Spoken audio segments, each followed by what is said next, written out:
It's Thursday afternoon lunch prepare చేయాలి. పెసరపప్పు beans తాలింపు చేద్దాం అనుకున్నాను. ఈయన్ని పుష్ప 2 సినిమా అడిగితే ఫ్రైడే ఈవినింగ్ వెళ్తామన్నాడు. సరే చూడాలి.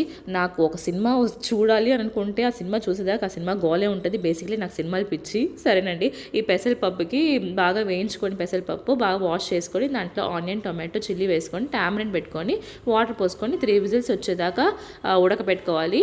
ఆ తర్వాత సట్టిలో వేసుకొని ఎంచి తిరమాత పెట్టేసుకోవాలి అంతే. ఈ పక్క బీన్స్ తాలింపు అవుతోంది, ఈ పక్క పప్పులుసు. సరే పిల్లల వరకు రైస్ పెట్టేశాను, ఎందుకంటే మాకు వచ్చి ఈయన వర్క్ ఫ్రమ్ హోమ్ టుడే. సరే మేమిద్దరం ఆలు పరోటా ఉండింది పొద్దున పిల్లలు చేసింది, అది పెట్టుకొని తినేసాను. నేను బీన్స్ తాలింపు, పప్పు, కుకుంబర్ తినేసాను. కుకుంబర్ కంపల్సరీ అండి డైలీ. ఈవినింగ్ ఒక ఫంక్షన్ ఉంది, సరే ఏ శారీ వేసుకుందామని చూస్తే సరే ఈ శారీ కనిపించింది బాగా. సరే ఈ శారీ